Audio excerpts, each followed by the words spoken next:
Assalamualaikum warahmatullahi wabarakatuh. Peserta mata kuliah penerjemahan yang saya muliakan, materi kita kali ini adalah struktur semantis bahasa. Struktur semantis bahasa penting diketahui karena merupakan dasar teori yang akan membantu seorang penerjemah di dalam mengalih bahasakan satu bahasa dari bahasa sumber ke bahasa target. Struktur batin dan struktur lahir itu bisa digunakan untuk melihat bentuk dan makna satu bahasa. Dengan kata lain, cara lain melihat bentuk dan makna ialah dengan memperhatikan struktur lahir dan struktur batin suatu bahasa. Asumsinya adalah tiap bahasa memiliki struktur lahir seperti gramatika, leksikal, dan fonologi, serta struktur batin atau struktur semantis. Asumsi yang kedua adalah makna sudah tersusun rapi dan dapat diwakilkan dengan cara yang dipahami oleh penerjemah. Itulah sebabnya struktur batin ini harus dipahami seorang penerjemah dengan baik. Struktur semantis dapat dikatakan telah mendekati universal. Artinya, tiap bahasa memiliki jenis satuan, ciri dan hubungan. Misalnya, semua bahasa mempunyai komponen makna yang dikelompokkan menjadi benda, kejadian, atribut, dan relasi. Bahasa Arab dan bahasa Indonesia mengenal komponen benda, tetapi istilah al-isim dalam bahasa Arab lebih luas dari benda yang dikenal dalam bahasa Indonesia. Kejadian yang terkait dengan waktu misalnya, bahasa Arab memiliki waktu, tapi mengenal waktu lampau, sekarang, dan akan datang. Bahkan ada waktu yang disebut ada fiil yang disebut dengan fiil amar.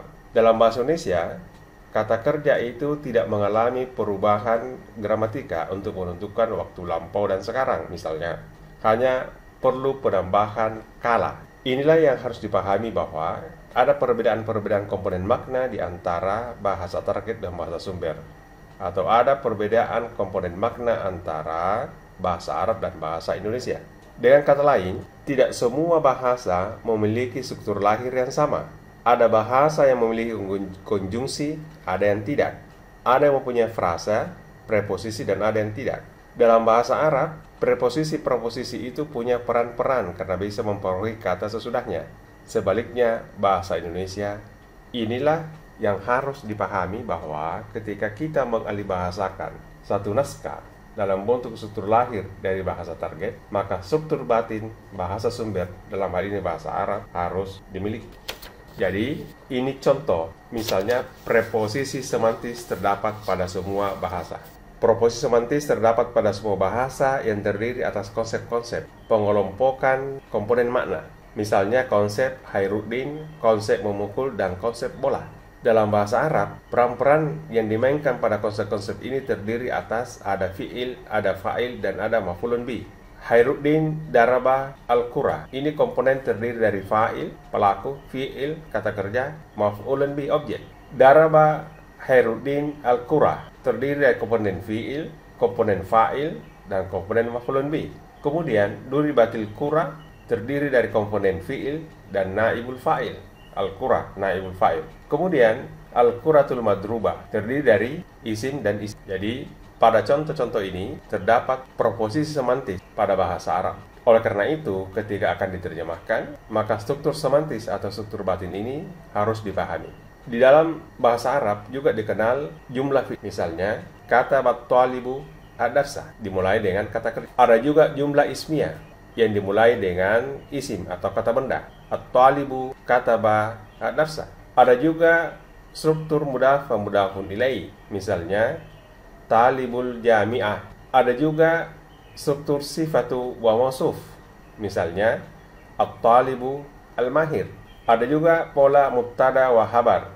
Misalnya, at-talibu mahirun. Di dalam bahasa Indonesia, jumlah fi'liyah dan jumlah ismiyah ini ditulis dalam bentuk struktur lahir.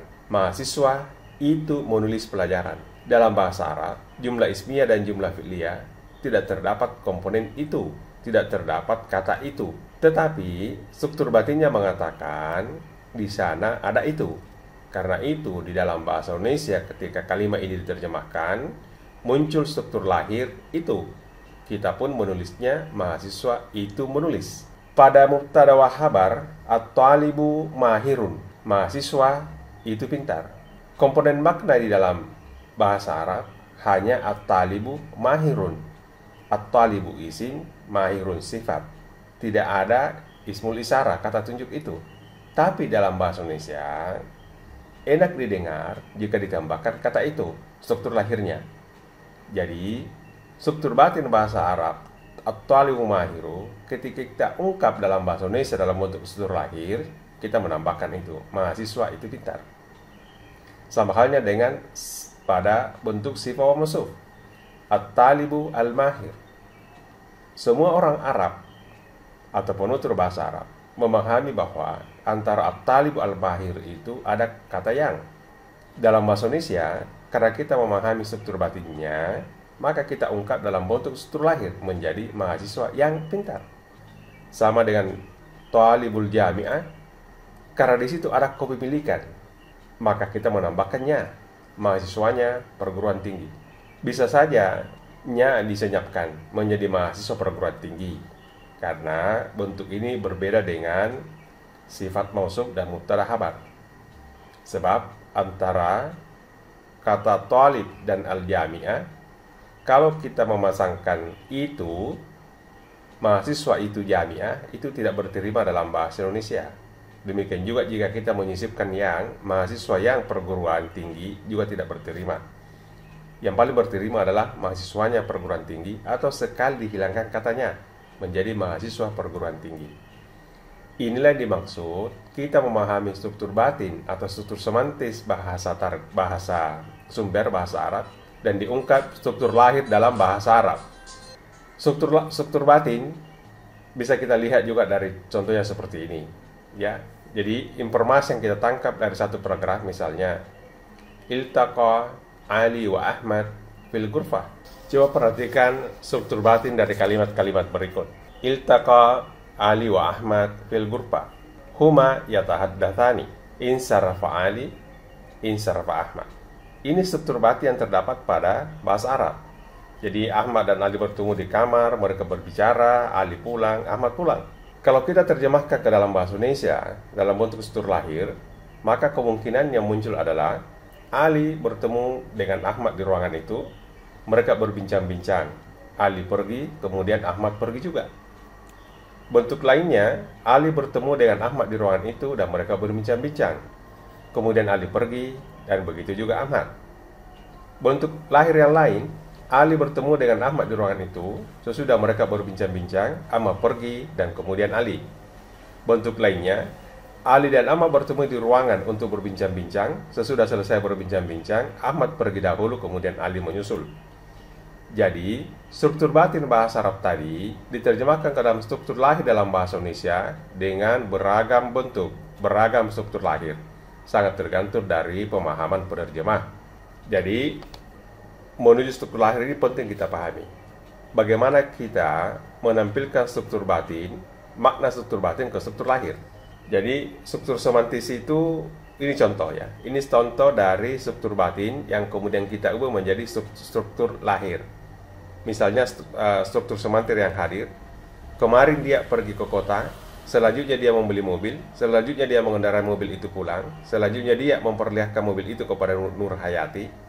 Karena itu Nur Hayati sangat gembira. Ini struktur batin, artinya ini yang akan diungkap dalam bahasa itu. Lalu bagaimana caranya menampilkan ini dalam struktur lahir yang enak dibaca oleh para pembaca, para pendengar? Kemarin dia pergi ke kota dan membeli sebuah mobil. Ia mengendarainya pulang dan memperlihatkannya kepada Nur Hayati. Nur Hayati sangat gembira.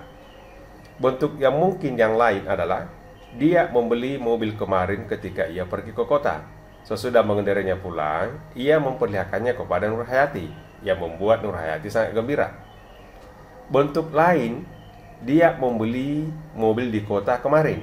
Nur Hayati sangat gembira ketika dia membawanya pulang dan memperlihatkan kepadanya. Jadi jelas apa yang disebut dengan struktur batin dari contoh-contoh ini dan bagaimana mengubahnya dalam bentuk struktur lahir. Dengan kata lain, struktur lahir itu adalah struktur yang enak dibaca oleh para pendengar, oleh para pembaca. dipahami dengan baik karena urutan-urutan kalimatnya, katanya sudah sesuai dengan standar bahasa yang berlaku pada suatu bahasa. Oleh karena itu, perlu bagi para penerjemah atau peserta kuliah untuk memahami betul bahwa sebelum menerjemahkan bahasa Arab, pahami struktur semantisnya, pahami struktur batinnya, ungkap ke dalam struktur lahir dalam bahasa Indonesia. Langkah-langkah mengubah struktur batin menjadi struktur lahir, itu yang pertama, harus diketahui dulu bentuk lahir apa yang digunakan untuk merujuk ke konsep dia. Ini kalau kita melihat yang sebelumnya ya. Yang kedua, bentuk lahir apa yang digunakan untuk merujuk ke konsep mobil. Karena ada komponen-komponen makna yang disebutkan pada struktur batin tadi, yaitu dia, kemudian ada mobil. Lalu, bentuk lahir apa yang digunakan untuk mengungkapkan proposisi selanjutnya, dia mengendarai pulang ke mobil. Begitu juga bentuk lahir apa yang digunakan untuk mengungkapkan proposisi kemarin dia pergi ke kota. Dan bentuk lahir apa yang digunakan untuk memperlihatkan hubungan kedua proposisi dia memperlihatkan mobil itu kepada Nurhayati dan Nurhayati sangat gembira. Ini memang harus kita pahami konsep-konsep komponen-komponen yang ada dalam struktur batin itu, kemudian kita ungkap dalam struktur lahir. Sebagai tugas nanti adalah buatlah terjemahan struktur lahir bahasa Indonesia, kalimat-kalimat di samping yang kita siapkan. Dan ini sudah ada di sekolah.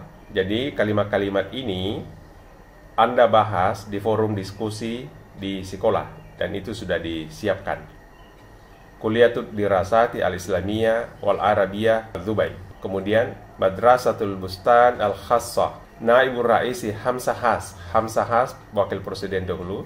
Yastakbilu ada ar-riasa Al-Markasiyah li Niqabati Mudarrisi Al-Lughatul Arabiyyah di Indonesia. Ini semuanya ada. Silahkan Anda perhatikan ini, kemudian Anda ungkap nanti di forum diskusi sekolah. Ad-Dauratu At-Tadribiyah lil Hasub Al-Ali Al-Computer Al-Arabi Al-Akademiyatul Arabiyyah lil Ulumi wat Teknologiyah wan Naqlu Al-Bahri.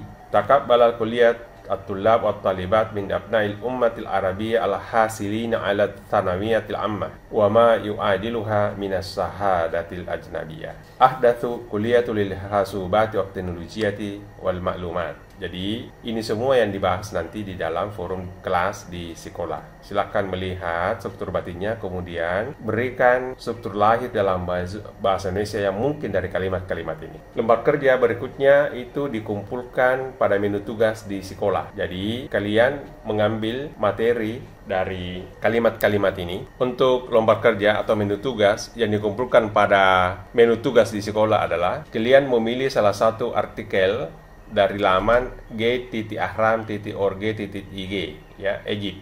Dipilih dari Ahdathul Akhbar, berita-berita terkini. Kemudian rekonstruksilah struktur batinnya yang mungkin dari struktur lahir yang ada ya. Artinya rekonstruksi struktur lahir setelah Anda memahami struktur batinnya. Atau bisa juga Anda mencari struktur batin yang mungkin, lalu Anda ungkap struktur lahirnya dalam bahasa Indonesia. Anda harus ingat, setiap peserta kuliah masing-masing memilih satu artikel dan tidak mengambil judul yang sama. Tanya jawab persoalan-persoalan ini kita sudah siapkan di forum sekolah. Silakan masuk di sana dan bertanya. Peserta lain boleh menjawab, boleh merespon apa yang diketahuinya, dan itu ada poin tersendiri. Namun, jika ada pertanyaan yang tidak dijawab oleh anggota lain, kami sebagai tim pengajar akan terlibat dalam forum itu. Dan forum ini hanya berlaku dalam sepekan. Demikian yang bisa kami sampaikan pada topik struktur semantis atau struktur batin satu bahasa. Semoga bermanfaat. Assalamualaikum warahmatullahi wabarakatuh.